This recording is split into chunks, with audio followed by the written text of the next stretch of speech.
Price Lord. இயேசு கிறிஸ்துவின் இனிதான நாமத்தினாலே மறுபடியும் நம்முடைய நிகழ்ச்சிக்கு நேரம் உங்கள் யாவரையும் அன்போடு வாழ்த்து வரவேற்கிறேன். இந்த நாட்களிலும் கூட வேதாகமத்தை வாசிப்பது எப்படி என்கிறதான காரியத்தை குறித்து நம்ம பார்த்து கொண்டிருக்கிறோம். கடந்த வீடியோக்கள்ல 1 பேதுருக்கு எழுதுறதான நிருபத்தை குறித்து நம்ம பார்த்தோம். அதன் தொடர்ச்சியாக இந்த நாள்ல 2 பேதுருக்கு எழுதுறதான நிருபத்தை குறித்து நம்ம பார்க்க போகிறோம். நம்ம இந்த நிருபங்கள் எல்லாம் பார்ப்பதற்கு முன்னதாக இதனுடைய ஆசிரியர் யாரு, அவர் எப்படிப்பட்டவர், எப்படிப்பட்ட சூழ்நிலையில இந்த நிருபத்தை எழுதினாரு அப்படிங்கிறதான காரியத்தை நம்ம பார்த்து விட்டுதான் இந்த புஸ்தகத்துக்கு நேரம் நம்ம கடந்து வருவோம். ஆல்ரெடி ஃபர்ஸ்ட் பேதுரு நிருபத்தை நம்ம பார்க்கும் பொழுதே பேதுருவை குறித்ததான ஒரு சுருக்கமான சில காரியங்களை நம்ம பார்த்தோம். அதனால நான் பேதுருவை பத்தி டீட்டெயில்ஸா உங்களோட பேசாம நேரா புஸ்தகத்துக்கு நேரம் கடந்து செல்ல விரும்புகிறேன். இருந்தாலும் ஒரு சில காரியங்களை நான் உங்களுக்கு நினைப்பூட்டி இந்த 2 நிருபத்துக்கு நேரம் நான் கடந்து செல்ல விரும்புகிறேன். நம்ம ஏற்கனவே முதலாவது பேதுரு நிருபத்தை பார்க்கும் பொழுது பார்த்தபடிதான் அப்போஸ்தலனாகிய பேதுரு தான் இந்த நிருபத்தினுடைய ஆசிரியர். ஆனா இந்த புஸ்தகம் வேதாகமத்துல இடம் பெறாதபடிக்கு நிறைய போராட்டங்களை தாண்டி புஸ்தகங்கள் தள்ளப்பட்டது. அதை தள்ளுபடி ஆகமங்கள் என்றே சொல்லப்படுகிறது. அதே போல இந்த 2 பேதுருவையும் கூட வேதாகமத்துல சேர்க்க கூடாதபடிக்கு நிறைய பிரச்சனைகள், வாக்குவாதங்கள் நிலவினது. ஆனாலும் இது எல்லா பிரச்சனைகளையும் தாண்டி, எல்லா வாக்குவாதங்களையும் தாண்டி இந்த புஸ்தகம் நம்முடைய வேதாகமத்துல ஒரு கடிதமாக இன்றைக்கு நம்முடைய கரத்துல கொடுக்கப்பட்டிருக்கு. புஸ்தகத்தை நீங்க எடுத்துக்கிட்டீங்க அப்படின்னா இது பேதுரு எழுதல அப்படின்னு சொல்லி இந்த வரையிலும் ஒரு கூட்டம் இதற்காக வாதிட்டு கொண்டுதான் இருக்கிறாங்க. கிபி 322ஆம் ஆண்டுல லவோதிகாயா திருச்சபையில் கூடினதான தலைவர்மார், அதாவது இந்த கூட்டமானது எல்லாரும் இணைந்து ஒரு மனமாய் இது பேதுரு தான் எழுதினாரு அப்படின்னு சொல்லி வேதாகமத்துல இருக்கலாம்னு சொல்லி அங்கீகரிக்கப்பட்டனால இந்த நாட்கள் நம்முடைய கரத்துல இந்த புஸ்தகம் 2 பேதுரு நிருபமாக நம்முடைய கரத்துல கொடுக்கப்பட்டிருக்குது. சோ இவ்வளவு போராட்டங்கள் தாண்டி நம்முடைய கரத்துல இந்த வேதாகம் வந்திருக்கிறது. அதனால எனக்கு பிரியமானவர்களே, நம்முடைய வேதம் நம்முடைய கரத்துல வருவதற்கு எத்தனையோ பேர் தங்களுடைய ஜீவனை கொடுத்திருக்கிறாங்க. எத்தனையோ போராட்டங்கள் மத்தியில, எவ்வளவோ ஆராய்ச்சிகள் மத்தியில எல்லாம் கடந்து நிறைய பிரச்சனைகளை தாண்டி நம்முடைய கரத்துல வந்திருக்கிறது. கர்த்தர் நமக்கு இலவசமாய் ஈவாய் நம்முடைய கரத்துல கொடுத்திருக்கிறார். அதனால நீங்க இதை வாசிக்கும் பொழுது கர்த்தர் நம்மீது வைத்த அன்பை இது மூலியமா நீங்க நினைவு கூறி அவருக்கு நன்றி செலுத்தி கொண்டே வேதாகமத்தை வாசிங்க. கர்த்தர் நம்மை ஆசீர்வதிப்பாராக. ஓகே, இந்த நிருபத்துக்கு நேரம் நம்ம கடந்து போகலாம். நம்ம ஏற்கனவே பார்த்தது போலதான் அப்போஸ்தலர்கள் 12 பேர்ல பிரதான அப்போஸ்தலனாகிய பேதுரு மூலியமா எழுதப்பட்ட நிருபம் தான் இது. ஏசப்பா தான் கேபானோ பேதுரு என்று பேர் வைத்தார். இந்த கேபா பேதுரு என்பதற்கு ஒரே மீனிங் தான், ஒரு ஸ்ட்ராங்கான ஒரு பாறை என்பதுதான் அதற்கு அர்த்தம். சீமோன் என்பதற்கு ஹியரிங் அண்ட் லிசனிங் என்பது அதனுடைய மீனிங். சோ இது எல்லாத்தையுமே நம்ம முதலாம் நிருபத்துல பார்த்தோம். அது மாத்திரமல்ல, இந்த பேதுருவை குறித்து நம்ம அநேக காரியங்களை பார்த்தோம். பேதுரு ஏசப்பாவோட கூட ரொம்ப நெருங்கின ஒரு உறவு வைத்திருந்தவர். நமக்கு தெரிந்தது போல ஏசப்பாவோட இன்னர் சர்க்கிள்ல ஒரு 3 பேர் எப்பொழுதுமே ஏசப்பா கூட இருப்பாங்க. பேதுரு, யாக்கோபு, யோவான். இதுலயும் பேதுரு முதலிடமாக இருக்கிறாரு. ஏசப்பா எங்கெங்கெல்லாம் பேசுகிறாரோ, எங்கெங்கெல்லாம் இந்த சீஷர்களோடு கூடிய அவங்களுக்கு ஒரு கான்வர்சேஷன் ஏற்படுதோ, அங்க எல்லா இடத்துலயுமே நம்ம பார்த்தோம் அப்படின்னா பேதுரு தான் முதலாவது பேசியிருப்பாரு. சோ புதிய ஏற்பாட்டுல இருக்கிறதான 4 சுவிசேஷங்கள்லயுமே ஏசப்பாக்கு அப்புறம் யாரை குறித்து அதிகமா சொல்லப்படுதுன்னா பேதுருவை குறித்து தான். மற்ற 3 சுவிசேஷங்கள்லயுமே சீமோன் என்று, பேதுரு என்று இவருடைய பேரு மாறி மாறி வரும். ஆனா அப்போஸ்தலனாகிய யோவான் மாத்திரம் தன்னுடைய புஸ்தகத்துல அவர் எழுதும்போது கிட்டத்தட்ட 27 இடங்கள்ல இந்த பேதுருவை குறித்து அவர் எழுதியிருப்பாரு. அவர் எழுதும் போது சீமோன்னு எழுதல, பேதுருன்னு எழுதல. அவரு காமனாவே இவர் எப்படி இருப்பாருன்னு தெரியாம அவர் காமனாவே சீமோன் பேதுரு அப்படின்னு சொல்லி எழுதியிருப்பாரு. சோ இந்த 2 பேரையுமே ஜாயின் பண்ணிதான் யோவான் சுவிசேஷத்துல எழுதியிருப்பாரு. எல்லாத்தையுமே நம்ம பார்த்தோம். அது மாத்திரமல்ல, பேதுருடைய மரணத்தை குறித்து நம்ம பார்த்தோம். ஏசப்பா ஆல்ரெடி சொல்லி இருப்பாரு, இந்த மாதிரி உன்னுடைய மரணத்தின் மூலியமா நீ என்னை மகிமைப்படுத்துவ அப்படின்னு சொல்லி பேதுருகிட்ட சொல்லியிருப்பாரு. அதே போல பேதுருவும் என்ன பண்ணாருன்னா சிலுவையில அறை உண்டு மரித்தாரு. ஏசப்பாவை போல நேரா நான் அறையிறதுக்கு பாத்திரவான் இல்ல, என்னை தலைகீழா அறைந்து கொள்ளுங்க அப்படின்னு சொல்லி அவர்கள்கிட்ட கேட்டுட்டு அதுக்கப்புறமா பேதுருடைய விருப்பத்தின்படியே அவங்க தலைகீழாய் அறையப்பட்டு பேதுரு மரித்தார் என்று சரித்திரம் சொல்லுகிறது. இது எல்லாத்தையுமே நம்ம பார்த்தோம். பார்க்காதவங்க இருப்பீங்க அப்படின்னா இதுக்குள்ள லிங்க் ஷேர் பண்றேன். நீங்க போய் அதை பார்த்து விட்டு இந்த புஸ்தகத்தை நீங்க பார்ப்பீங்க அப்படின்னா நிச்சயமா இது உங்களுக்கு பிரயோஜனமானதா இருக்கும். இப்படியாக பேதுருவனுடைய சரித்திரத்தை குறித்து நம்ம பார்த்தோம். இப்போ இந்த பேதுரு முதல் கடிதத்தை அவர் எழுதும் போது எழுதும்போது பாபிலோன்ல இருந்து எழுதுறதாக அங்க 5வது அதிகாரம் 13வது வசனத்துல அவர் சொல்லியிருப்பாரு. அதை பத்தினதான தர்க்கங்களும் இந்நாள் வரைக்கும் நிலவி கொண்டுதான் இருக்கிறது. ஆனா இந்த 2வது நிருபத்தை அவர் எழுதும்போது ரோமபுரியில அவருக்கு மரண தண்டனை விதிக்கப்பட்டாயிற்று. சோ எந்த நேரத்துல வேணாலும் அவர் மரித்து போகலாம். அப்படிப்பட்ட ஒரு சூழ்நிலையில இருக்கும்போதுதான் இந்த 2வது நிருபத்தை அவர் எழுதுறாரு. இதை முதல் அதிகாரத்திலே அவர் தன்னை குறித்து எழுதும்போது அவங்க சொல்லியிருப்பாரு, நான் இந்த கூடாரத்தை விட்டு பிரிக்கிற நாள் நெருங்கி கொண்டிருக்கிறது அப்படின்னு சொல்லியிருப்பாரு. சோ அவருடைய மரண தருவாயில எழுதப்பட்ட ஒரு கடிதமாக நம்ம இதை பார்க்க முடியும். எனக்கு பிரியமானவர்களே, இந்த கடிதத்தை நம்ம வாசிக்கும் போது இன்னும் ஒரு 2 புஸ்தகத்தோட இது லிங்க் ஆகும். நீங்க யூதா புஸ்தகத்தை நீங்க வாசிக்கும் போதும் இந்த 2 பேதுருவை வாசிக்கும் போதும் 2 ஒரே மாதிரி இருக்கும். இதனாலேயே இது ஒரு தர்க்கமாக வந்தது, இல்ல இது பேதுரு எழுதல, இது யூதா ஒருவேளை எழுதியிருக்கலாம் அப்படின்னு சொல்லி ஒரு தர்க்கமாக இது வந்தது. ஆனா இந்த பேதுருக்கும் யூதா புஸ்தகத்துக்கும் இடையில நிறைய வித்தியாசங்கள் இருக்குது. பேதுரு தன்னுடைய 2வது நிருபத்துல எழுதும் போது அவர் சொல்லுவாரு, இந்த மாதிரி கள்ள போதகர்கள் உங்களுக்குள்ள வருவாங்க, நீங்க அவங்களுக்கு எல்லாம் எச்சரிக்கையா இருங்க அப்படின்னு சொல்லி எழுதியிருப்பாரு. ஆனா யூதா தன்னுடைய நிருபத்துல அவர் எழுதும் போது அவங்க எல்லாம் பக்க வழியாய் வந்தாயிற்று அப்படின்னு சொல்லி எழுதியிருப்பாரு.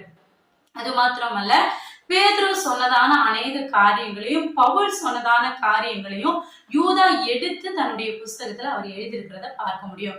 அதே போல பவுலுக்கும் பேதுருக்கும் இடையில இருக்கிறதான ஒரு சில ஒற்றுமைகளை நம்ம இந்த புஸ்தகத்துல நம்ம பார்க்க முடியும். நம்ம பவுல் தன்னுடைய கடைசி நாட்கள்ல எழுதினதான 2 தீமோத்தேயு புஸ்தகத்தை குறித்து நம்ம தியானித்து இருக்கிறோம். அந்த 2 தீமோத்தேயை வாசிக்கும் போதும் இந்த பேதுருவை வாசிக்கும் போதும் பவுலுடைய இறுதி நாட்களையும் பேதுருடைய இறுதி நாட்களையும் நம்மளால கனெக்ட் பண்ணி பார்க்க முடியும். பவுல் தன்னுடைய நிருபத்துல அவர் எழுதுவாரு, 2 தீமோத்தேயில தன்னுடைய மரண நேரத்துல அவர் தீமோத்தேயுக்கு இப்படியா எழுதுவாரு. 2 தீமோத்தேயு 4வது அதிகாரம் 6வது வசனம் முதல் நீங்க வாசிச்சீங்க அப்படின்னா, நான் பானபலியாக வார்க்கப்பட்டு போகிற நாள் வந்துருச்சு. இது முதல் எனக்காக ஜீவ கிரீடம் வைக்கப்பட்டிருக்கிறது. அவர் வரும்பொழுது அதை எனக்கு தருவாரு. நான் நல்ல போராட்டத்தை போராடினேன், என் ஓட்டத்தை முடித்தேன் அப்படின்னு சொல்லி அவருடைய மரணத்தை அவர் சந்தோஷமாக பாவித்து அந்த கடிதத்துல அவர் எழுதியிருக்கிறத நம்மளால பார்க்க முடியும். அதே போல அப்போஸ்தலனாகிய பேதுருவும் இந்த 2வது நிருபத்துல நீங்க பாத்துக்கிட்டீங்க அப்படின்னா, 1வது அதிகாரத்துல 13, 14வது வசனத்துல அவர் எழுதுவாரு, என்னுடைய தேகத்தை விட்டு நான் பிரிந்து போகும் நாள் வந்து விட்டது. நான் போறதுக்கு முன்னாடியே உங்களை உற்சாகப்படுத்தி உங்களை எழுப்பி விடுறது எனக்கு நியாயமா இருக்கும், அதனால நான் இந்த கடிதத்தை எழுதுறேன் அப்படின்னு சொல்லி எழுதியிருப்பாரு. சோ இந்த பவுலையும் பேதுருவையும் நம்ம எடுத்துக்கிட்டோம் அப்படின்னா, இந்த நாட்கள்ல இந்த பேதுரு இந்த 2வது நிருபத்தை எழுதுகிற நாட்கள்ல அப்போஸ்தலனாகிய பவுல் ஆல்ரெடி மரித்திருக்கலாம் என்று சரித்திரம் சொல்லப்படுகிறது. ஆனாலும் இவங்க இந்த 2 நிருபத்தை எழுதும் போதும் தன்னுடைய மரணத்தை குறித்து அவங்க சந்தோஷம் தான் படுறாங்க. பவுல் எழுதும் போதும் சொல்லுவாரு, எனக்காக ஒரு ஜீவ கிரீடம் வைக்கப்பட்டிருக்கிறது, நான் அதை பெற போறேன் அப்படின்னு சொல்லி எழுதுவார். அதே மாதிரி பேதுருவும் தன்னுடைய மரணத்தை குறித்து அவங்க சந்தோஷமா எழுதுவாங்க. ஏன்னா இவங்களுடைய மரணம் எப்படித்தான் இருக்கும் அப்படின்றது இவங்களுக்கு நல்லாவே தெரியும். தெரிந்து இருந்தும் ஒரு ஆவிக்குரிய தகப்பனாக இருந்து தன்னுடைய ஆவிக்குரிய பிள்ளைகளுக்கு என்ன வார்த்தைகளை சொல்லிவிட்டு அவங்க மறிக்கணும் என்பதை அறிந்து கொண்டிருக்கிறாங்க. அப்படியாக பேதுரு இந்த கடிதத்தை எழுதுகிறாரு. இந்த கடிதத்தை நம்ம பார்க்கும்போது நமக்கு தெரிந்தது போல இதுல 3 அதிகாரங்கள் இருக்கிறது, 61 வசனங்களும் இருக்குது. இந்த நிருபத்தை அவர் எதுக்கு எழுதுறாரு அப்படின்னு பார்த்தோம்னா, பேதுரு அவர் எழுதும் போது வெளியில இருந்து சபைக்கு வருகிறதான காரியத்தை குறித்து அவர் எழுதியிருப்பாரு. வெளியில இருந்து சபைக்குள்ள வருகிற பிரச்சனைகளை குறித்து அவர் எழுதியிருப்பாரு. இந்த 2 பேதுரு எதற்காக எழுதுறாரு அப்படின்னு பார்த்தோம்னா, இந்த 2 பேதுருல சபைக்குள்ள இருந்து எழும்புகிறதான பிரச்சனைகளை குறித்து அவர் எழுதியிருப்பாரு. மெயினா கள்ள தீர்க்கதரிசிகளும் கள்ள போதகர்களும் எழும்பி வருவாங்க, அதனால அவங்களுக்கு நீங்க எச்சரிக்கையா இருங்க, அவங்களுடைய காரியத்தை குறித்து நீங்க ரொம்பவும் ஜாக்கிரதையா இருங்க அப்படின்னு சொல்லி அவர்களை எச்சரிக்கும்படியாக இந்த கடிதத்தை அவர் எழுதுறதை நம்மளால பார்க்க முடியும். இதுல 3 அதிகாரங்கள் மாத்திரம் இருக்கிறபடினால நான் ஒவ்வொரு அதிகாரத்திலையும் என்னத்தை பத்தி அவர் சொல்றாரு அப்படிங்கிறத நான் உங்களோடு ரொம்ப சுருக்கமா சொல்ல விரும்புகிறேன். 1வது அதிகாரத்தை நீங்க எடுத்துக்கிட்டீங்க அப்படின்னா, கிருபையிலையும் ஞானத்திலையும் நீங்க வளரணும், தேவ பிள்ளைகள் தேவ ஜனங்கள் தேவனுக்கு ஏற்றபடி நீங்க வளர்ந்து அவருக்குள்ள நீங்க பெருகணும் அப்படின்னு சொல்லி எழுதியிருப்பாரு. அதை தொடர்ந்து நான் இந்த நாட்கள்ல மரணத்தை எதிர்நோக்கி இருக்கிறேன் அப்படின்னு சொல்லி தன்னுடைய மரண காரியத்தை அவங்களுக்கு தெரியப்படுத்தி, நாங்க கட்டுக்கதை பேசல, நாங்க காதார கேட்டும் கண்ணார கண்டும் நாங்க அதை குத்தி நாங்க பேசுகிறோம், மற்றபடி கட்டுக்கதையை நாங்க பேசல அப்படின்னு சொல்லி 1வது அதிகாரத்துல அவர் சொல்லியிருப்பாரு.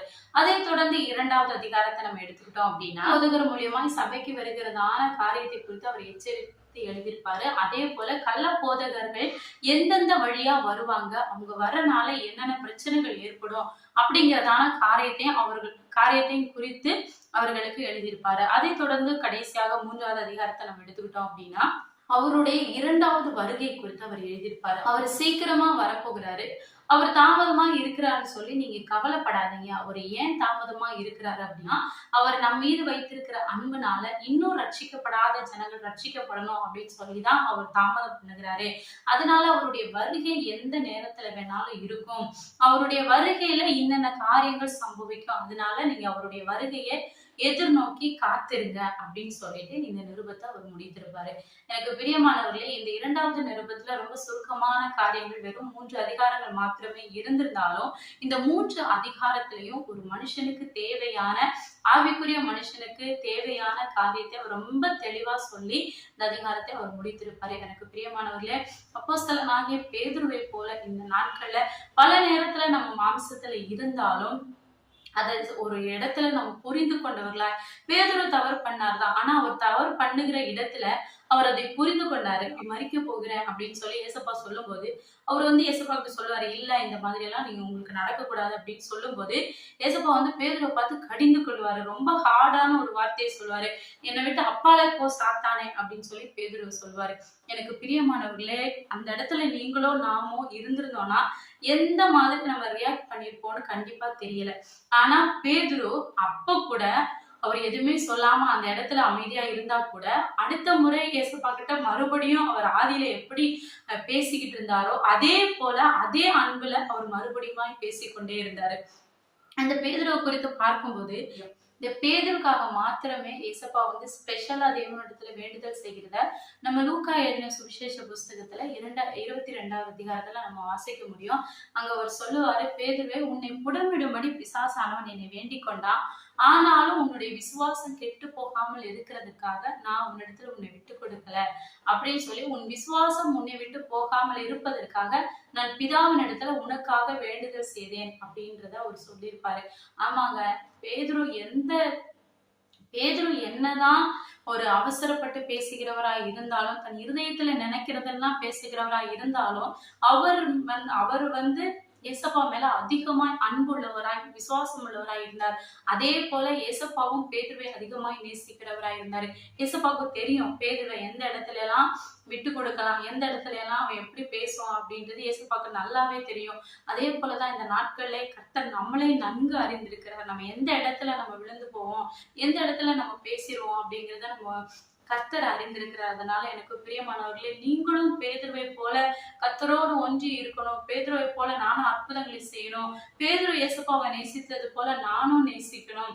ஏசப்பா பேதுருவை நேசிச்சது போல என்னையும் நேசிக்கணும் அப்படின்னு சொல்லி நீங்க விரும்புனீங்கன்னா நீங்க செய்ய வேண்டியது ஒன்னே ஒண்ணுதாங்க. பேதுரு எப்படி தான் செய்தது தவறு அப்படிங்கிறத உணரும் பொழுது பேதுரு செய்த முதல் காரியம் அந்த தவறை நினைச்சு அவர் மனம் நொந்து தேவ சமூகத்துல அவர் அழுதாரு. அதனால எனக்கு பிரியமானவர்களே, இந்த நாட்கள்ல நீங்களும் எங்கேயாவது ஒரு இடத்துல தவறு பண்ணிட்டேன், நான் ஏதோ ஒரு இடத்துல தப்பு செஞ்சுட்டேன் அப்படின்னு சொல்லி நீங்க உங்க இருதயத்துல உணர்றீங்க அப்படின்னா, எனக்கு பிரியமானவர்களே, நீங்க முதலாவது செய்ய வேண்டியது தேவ சமூகத்துல போய் நான் தெரியாம செஞ்சுட்டேன் ஏசப்பா, என்ன மன்னிங்க ஏசப்பா அப்படின்னு சொல்லி நீங்க தேவ சமூகத்துல போய் மன்னிப்பு கேட்டு அதுல இருந்து நீங்க வெளியே வந்தீங்க அப்படின்னா நிச்சயமா பேதுருவை பயன்படுத்தின கர்த்தர் இந்த நாளில் நம்மளையும் பயன்படுத்துவார். பேதுருடைய மரணத்தை கூட கர்த்தர் முன் அறிவித்திருந்தார்.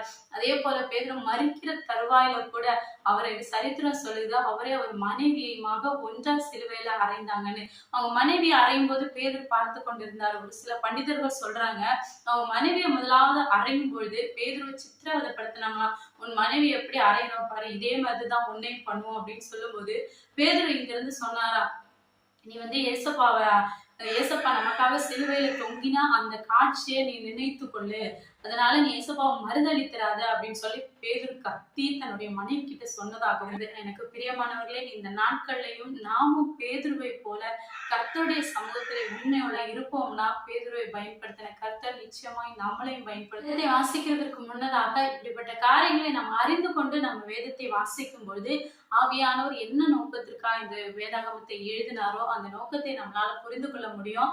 அது மாத்திரமல்ல, அந்த வேதாகமத்திலிருந்து தேவன் நம்மளோடு என்ன பேசுகிறார், இருக்கிறாரு.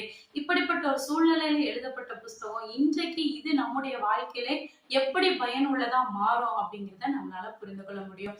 அதனால நீங்க நான் இப்போ சொல்றது போல வேதத்தை அதிகமாய் வாசிங்க. கிடைக்கிற நேரத்துல வேத வாசிப்புல ஜபத்திலையும் தரித்திருங்க. கர்த்தர் நம்மை ஆசீர்வதிப்பார். தொடர்ந்து நம்முடைய சேனல்ல பாருங்க. இந்த வீடியோல உங்களுக்கு ஏதாவது கேள்விகள் சந்தேகங்கள் இருக்குமானா நம்முடைய கமெண்ட் செக்ஷன்ல போய் கமெண்ட் பண்ணுங்க. உங்களுக்கு ஏதாவது ஜெப விண்ணப்பங்கள் ஏதாவது காரியங்களை குறித்து உங்களுக்கு தெரிந்து கொள்ள நீங்க விரும்பினா ஸ்கிரீன்ல தெரிகிறதான வாட்ஸ்அப் நம்பருக்கு நீங்க கால் பண்ணியோ வாட்ஸ்அப்ல மெசேஜ் பண்ணியோ நீங்க கேட்கலாம். நாங்கள் அதற்கான பதிலை நாங்கள் பகிர்ந்து கொள்ள அவலா இருக்கிறோம். ஷேர் பண்ணுங்க. அதன் மூலியமா நீங்கள் பெற்றுக்கொண்ட நீங்கள் அறிந்து கொண்ட இந்த சத்தியத்தை அநேகர் அறிந்து கொள்வாங்க.